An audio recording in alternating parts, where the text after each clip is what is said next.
Hello everyone, good morning. কেমন আছো তোমরা সবাই? আশা করি সবাই খুব ভালো আছো। Welcome back to my channel. আমি স্মৃতি। সো গাইজ, তোমরা তো আমার আগের কয়েকটা ব্লগ দেখে জানোই যে এখন আমি আছি গুয়াহাটিতে, আসামে। আমি এসেছি আমার দাদাভাইয়ের বাড়ি, শ্বশুরবাড়ির যে দাদাভাই। তো আজকে আমি আর রকি দুজন মিলে এখানের একটা খুব ফেমাস মার্কেট আছে পল্টন বাজার বলে, সেখানে আমরা দুজন যাচ্ছি বাজারটা একটু এক্সপ্লোর করতে। কি কি পাওয়া যায় আমিও দেখবো, তোমাদেরকেও দেখাবো। গতকাল আমরা একটা মেলায় গেছিলাম ওখান থেকে এখানে আসামের ট্র্যাডিশনাল গামছা কিনেছি কতগুলো। আর আজকে দেখি পল্টন বাজারে কি কি নতুন এখানের পাওয়া যায়। তো চলো সেখানেই যাচ্ছি, তারপর বাকি ব্লগ কন্টিনিউ হতে থাকবে। আমরা দাদার বাড়ি থেকে বেরিয়ে মেন রোডের ওপর দাঁড়িয়ে ওয়েট করছি একটা টেকার আসার জন্য। যদিও এখানে ক্যাব, র্যাপিডো এসবও পাওয়া যায়, কিন্তু এখানে যাতায়াতের জন্য টেকার হলো সবথেকে সহজলভ্য আর বাজেট ফ্রেন্ডলি ভেহিকল।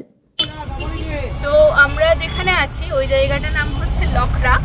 এখান থেকে পল্টন বাজার যাওয়ার জন্য সবসময় অ্যাভেলেবেল টেকার পাওয়া যায়। তো আমরা দুজন এখন একটা টেকারে চাপলাম, আমরা যাচ্ছি এখান থেকে পল্টন বাজার। তোমরা এখানে গুয়াহাটির যে কোনো জায়গা থেকেই টেকার পেয়ে যাবে, এখানে এই সার্ভিসটা খুব ভালো। আর পল্টন বাজার হচ্ছে এমন একটা জায়গা যেখান থেকে তুমি সব জায়গার বাস, ট্রেন, অটো, টোটো সবকিছু পেয়ে যাবে। যাওয়ার জন্য ওখান থেকে গাড়ি পাওয়া যায়, বাস পাওয়া যায়। আমরা আগামীকাল যাব কামাখ্যা, তো ওই ব্লগটাও আসবে।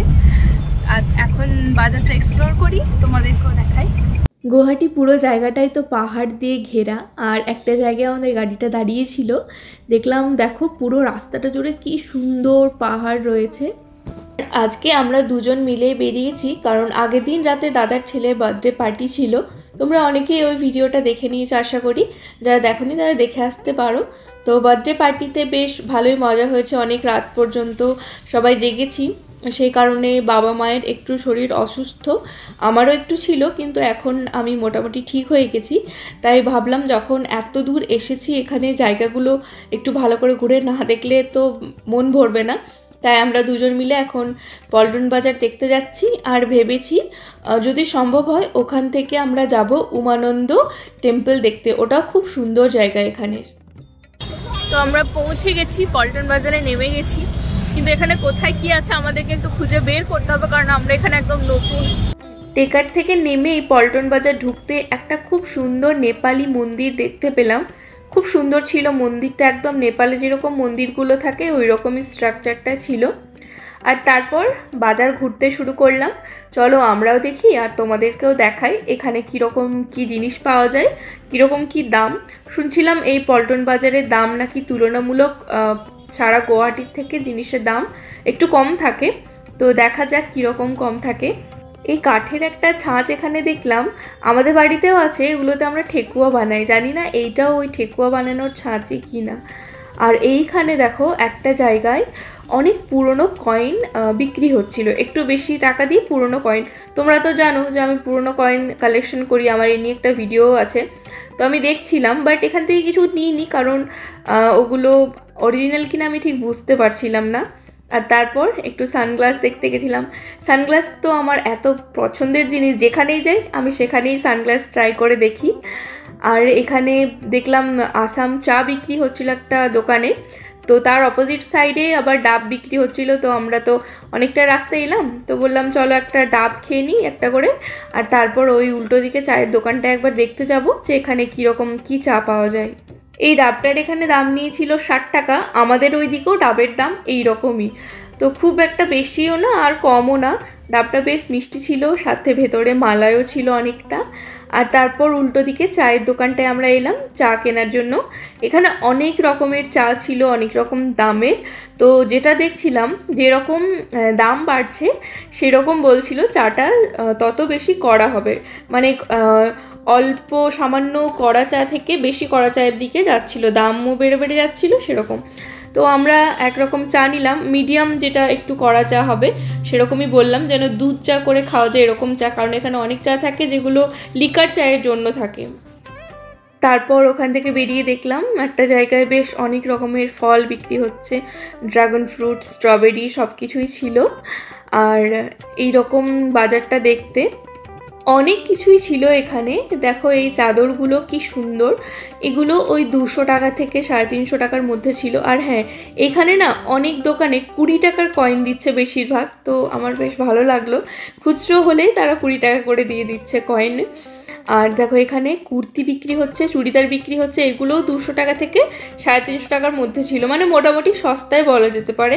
আর এখানে কিন্তু লোকাল মার্কেট ছাড়াও অনেক বড় বড় শপিং মল ছিল, জুডিও ছিল, বিশাল ছিল, এছাড়া স্মার্ট বাজার, সমস্ত কিছুই আছে এখানে। এই বাজারটা অনেকটা না ওই আমাদের ওইদিকে ধরো দুর্গাপুরের বেনাচিতি সাইডটা বা আসানসোলের যে মার্কেটটা আছে বা কলকাতার গড়িয়াহাট যেরকম, সেই রকম বলতে পারো আর কি। মানে তুমি এখানে সমস্ত জিনিস পেয়ে যাবে, আর একটু দাম দর করতে হবে, একটু কমেও পাবে। আর খুব ভালো ভালো জিনিস আছে এখানে, একটু দেখে শুনে নিলে জিনিসগুলো বেশ সুন্দরই ছিল। এখানে একজন কানের বিক্রি করছিল, সমস্ত কানের দাম ছিল 10 টাকা করে, কিন্তু বেশ ভালো ভালো ছিল। আর এখানে দেখো কত রকমের ব্যাগ ছিল, অনেক রকমের ব্যাগ, জুতো, ছাতার দোকান ছিল এখানে। এরপর আমি একটা সোয়েটারের দোকান গেছিলাম, যেখানে সমস্ত সোয়েটার 200 টাকা করে।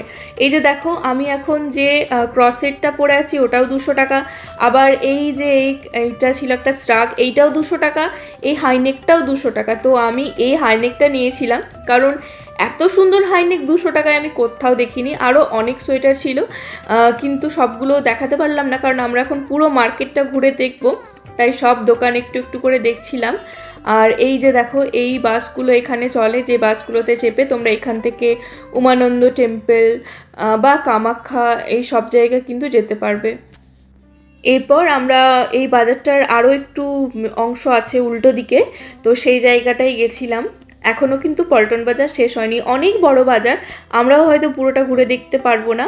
তো এইখানে একটা দোকানে খুব সুন্দর সুন্দর হাতের কাজ বিক্রি হচ্ছিল, এই একস্টিঙ্গ কাঠের গন্ডারগুলো এখানে খুব বিক্রি, তো আমরাও নিলাম এখান থেকে একটা। পল্টন বাজার অনেকক্ষণ ঘুরলাম আমরা, আর টুকটাক কিছু শপিংও করেছি, তোমাদেরকে আমি বাড়ি গিয়ে দেখাবো। তারপর আমরা এখান থেকে ওই যে সবুজ বাসগুলো তোমাদেরকে দেখালাম, সেরকম একটা বাসে চেপে গেলাম, কারণ আমরা এখন এখান থেকে যাব উমানন্দ টেম্পল। পল্টন বাজার থেকে বাসগুলো পাওয়া যায়, পার হেড 30 টাকা করে ভাড়া নিচ্ছে।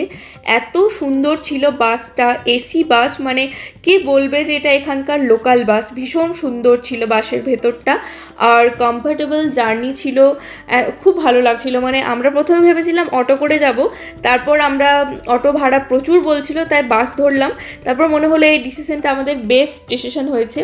তো তোমরাও যদি কখনো গুয়াহাটি ঘুরতে আসো, আমি বলবো কোথাও যদি যাও পল্টন বাজার থেকে এখানে লোকাল বাস ধরে যাও, খুব ভালো জার্নি হবে, আর কম টাকায় একদম আরামদায়ক জার্নি।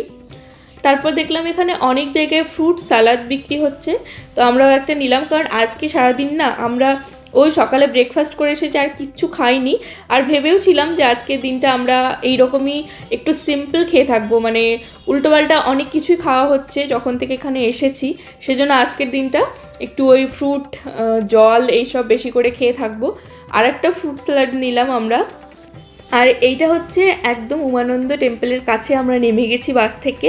একটা জিনিস দেখাই, একটা এখানে দেখো ওই যে বোর্ডটায়, ওটা কিন্তু সিস্টার লেখা আছে, তো আসামিয়া ভাষায় ওইটা সিস্টার, একটু অন্য রকম অক্ষরগুলো কিন্তু পড়া যাচ্ছে। এখানে দু রকমের লঞ্চ পাওয়া যায়, একটা প্রাইভেট আর একটা সরকারি। যদি তোমরা প্রাইভেটে যাও তাহলে ভাড়া একটু বেশি লাগবে, আর সরকারিতে গেলে অনেকটাই ভাড়া কম লাগে। তো আমরা একটা সরকারি লঞ্চে চেপেছিলাম, যেটা লাস্ট লঞ্চ ছিল ওখানে যাওয়ার জন্য। ওই 3:20 এরকম সময় ছিল দুপুর, তো আমরা দুজন মিলেই যাচ্ছি। আর এই দৃশ্যটা ভোলার মতো নয়, তোমাদেরকে একটু দেখাই। দেখো এখন ওই 3:20, 3:30 মতো বাজছে, আর এই সময় সূর্যটা কি সুন্দর লাগছে, জলের মধ্যে একটা সূর্যের যে আভা সেটা পড়ছে, ভীষণ ভীষণ মনোরম ছিল এই জায়গাটা। আর আমরা জানো তো ভেবেছিলাম যে আসবো কি আসবো না, কোনো ঠিক ছিল না আমাদের, কারণ যদি পল্টন বাজার ঘুরতে ঘুরতে অনেকটা দেরি হয়ে যেত তাহলে আর এখানে আসা হতো না। কিন্তু খুব ভালো একটা জিনিস তাহলে আমরা মিস করে যেতাম, কারণ এত সুন্দর ছিল জায়গাটা। আর ওই দূরে দেখা যাচ্ছে উমানন্দ টেম্পল, ওইখানেই কিন্তু মন্দিরটা, একেবারে ব্রহ্মপুত্র নদীর মাঝখানে। এরপর আমরা যাচ্ছি উমানন্দ টেম্পল। উমানন্দ টেম্পল হলো বাবা মহাদেবের একটা মন্দির। তো ওইখানে কিভাবে যায় আগে বলে দিই। এই যে আমরা এখন যেটা যাচ্ছি যে নদীটার ওপর দিয়ে, সেটা হলো ব্রহ্মপুত্র নদী। তো ব্রহ্মপুত্র নদীর মাঝখানেই আছে মন্দিরটা, তাই ওইখানে লঞ্চ বা ফেরিতে করে যেতে পারা যায়। তোমরা অনেকেই জানো যে যেখানে যেখানে সতীপীঠ গড়ে উঠেছে সেই সতীপীঠের পাশে কিন্তু একটা করে মহাদেবের মন্দিরও থাকে, শিবের মন্দিরও থাকে, কারণ ওই মহাদেব মা সতীকে রক্ষা করে সব সময়। তো তোমরা যখন কামাখ্যা মন্দির যাবে, দেখবে কামাখ্যা মন্দিরের যে মেন গুহা, সেই গুহার ভেতরে কামাখ্যা মায়ের যে পাথরটা আছে তার পাশে কিন্তু একটা মহাদেবেরও প্রতিষ্ঠা করা আছে। সেই মহাদেব হলো উমানন্দ। আর ওই উমানন্দ যে বাবা মহাদেব, তার একটা আলাদা করে মন্দির রয়েছে এই ব্রহ্মপুত্র নদীর মাঝখানে। তো সেই মন্দিরটাই আমরা দেখতে এসেছি এখন। তো আমরা ব্রহ্মপুত্র নদী পেরিয়ে পৌঁছে গেছি উমানন্দ মন্দিরে। এবারে পাহাড়ের ওপর উঠতে হবে, মন্দিরটা পাহাড়ের চূড়ায় আছে। আর তোমরা চাইলে কিন্তু এখানে রোপওয়ের মাধ্যমেও আসতে পারো, দেখলাম এখানে রোপওয়েও ছিল। আর এখানের বালিটা দেখো একদম ছাইয়ের মতো, এইটাকে এখানে কিন্তু ভস্ম বলা হয় এই বালিটাকে, কারণ একটা কথা তো জানি যে মহাদেব নিজেই ভস্ম মাখেন, তো সেই জন্যই হয়তো এখানে বালিটা এরকম। আর যত ওপরে উঠছিলাম নদীটা দেখতে আরও ততটাই সুন্দর লাগছিল। বেশ অনেকগুলো সিঁড়ি পেরিয়ে কিন্তু মন্দিরটায় পৌঁছতে হবে। আমরা উঠছি এখন পাহাড়ের ওপর মন্দিরে যাওয়ার জন্য। সেই শুশুনিয়ার কথা মনে পড়ে যাচ্ছে, আগের বার আমরা গেছিলাম এই সময় করেছিল। তো এখানে সিঁড়ি করা আছে, ওটা একটা সুবিধা।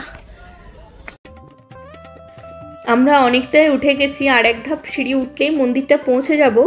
ওই ধাপটার আগেই দেখলাম অনেকগুলো দোকান রয়েছে যেখানে তোমরা প্রসাদ কিনতে পারো, ফুল কিনতে পারো, অনেক দোকান রয়েছে। তো যদি কেউ আগে থেকে পুজো নিয়ে না আসো তাও কোনো সমস্যা নেই, এখানে তোমরা কিনে নিতে পারো। তো আমরা একটা ছোট্ট মতো প্রসাদের জিনিস কিনে নিয়েছিলাম, ফুল একটু। তারপর এই যে মন্দিরে এটা প্রবেশ করার দরজা, আর ঢুকেই তোমরা দেখতে পাবে একটা গণেশের মন্দির। অনেক মন্দিরের সামনে গণেশের মন্দির থাকে, যেহেতু গণেশকে মঙ্গলের দেবতা মানা হয়। আর গণেশ মন্দিরের সামনেই একটা সুন্দর ইঁদুর ছিল, মুশিক, যেটা গণেশের বাহন। তো এখানে দেখলাম যে মুশিকেরও পুজো করা হয়, বেশ ভালো লাগলো। আর এইটা ছিল মেন মন্দিরটা, সাদা রঙের, অনেক বড় জায়গা নিয়ে তৈরি এই মন্দিরটা। মেন মন্দিরের ভেতরে ভিডিও করা অ্যালাউ নেই, তাই ওইটা দেখাতে পারবো না। অনেকটাই লাইন দিয়ে কিন্তু মেন মন্দির ঢুকতে হবে। মেন মন্দির ছাড়াও এখানে আরও অনেক মন্দির রয়েছে, তো সেগুলোতে ভিডিও করার পারমিশন ছিল, আমি সেগুলো তোমাদেরকে দেখাচ্ছি। এখানে হরগৌরীর মন্দির ছিল, তারপর মহাকালেশ্বরের মন্দির ছিল এই মন্দিরের ভেতরে। আর কতগুলো সোলার সিস্টেম দেখো, হয়তো এই সোলার সিস্টেমের মাধ্যমে এখানে ইলেকট্রিসিটি প্রোভাইড করা হয়। আমরা মন্দিরটা একটু ঘুরে দেখছিলাম, এখানে বেশ অনেকগুলো বসার জায়গাও ছিল, কারণ এতটা উপরে এসে হয়তো অনেকের একটু শরীর খারাপ লাগতে পারে, তো তোমরা সেখানে বসেও একটু রেস্ট নিতে পারো। খুব সুন্দর ব্যবস্থা ছিল মন্দিরটায়। আর এখন আমরা যাচ্ছি, এখানে একটা হনুমানজিরও মন্দির আছে, তো সেইটা দেখতে যাচ্ছি। আর ওপর থেকে তোমরা চারিদিকে ব্রহ্মপুত্র নদী দেখতে পাবে, এত সুন্দর লাগবে না। আমি বলবো যে যদি কখনো গুয়াহাটি আসো তোমরা, উমানন্দ মন্দির কিন্তু অবশ্যই দেখে যেও। তো এইটা ছিল ওই হনুমানজির মূর্তি। আমাদের মন্দির ঘোরা মোটামুটি শেষ, এবার আবার ফিরে যাব, কারণ ফেরি আছে আমাদের। আজকের উমানন্দ ঘোরাও কমপ্লিট। এবার আমরা বাড়ি যাব। লাস্ট ফেরি অলরেডি ঘাটে লেগে গেছে, ওটা 4:15-তে লাস্ট ফেরি পাওয়া যায় এখান থেকে। তো আমরা এখন ওটাতে চাপতে যাচ্ছি, 4:05 অলরেডি বাজছে। আমরা এমন সময় করে এসেছিলাম, একদম লাস্ট ফেরিতে এখানে এসেছি, আবার লাস্ট ফেরিতে ফেরত যাচ্ছি। বেশ ভালো লাগলো মন্দিরটা, খুব সুন্দর মহাদেবের মন্দির। হ্যাঁ, তোমরাও গুয়াহাটি এলে উমানন্দ মন্দির ঘুরে দেখে যেতে পারো, ভিউটা এত সুন্দর কি বলবো। এখান থেকে ফিরে যাওয়ার লাস্ট যে গভর্নমেন্ট ফেরিটা আছে সেটার টাইম ছিল 4:15, তো সেই কারণেই আমরা একটু তাড়াতাড়ি এলাম। আর কি সুন্দর লাগছে দেখো, সূর্যটা এবার অস্ত যাবে, আর সেইটা নদীর মধ্যে ওইটার আভাটা পড়ছিল, খুব খুব ভালো লাগছিল। জলটাও কতটা স্বচ্ছ দেখো। তো আমরা ফেরিতে চেপে গেছি, আর যেরকম টাইম সেই টাইমেই ফেরি ছেড়ে দিয়েছে। তো আজকে এইটুকুই ঘুরলাম আমরা, আর এইটুকুই ভ্লগে শেয়ার করলাম। কেমন লাগলো তোমাদের ভ্লগটা কমেন্ট করে জানিও, ভালো লাগলে একটা লাইক করে দিও, যারা নতুন প্লিজ আমার চ্যানেলটা সাবস্ক্রাইব করে দিও। আজকের মতো টাটা।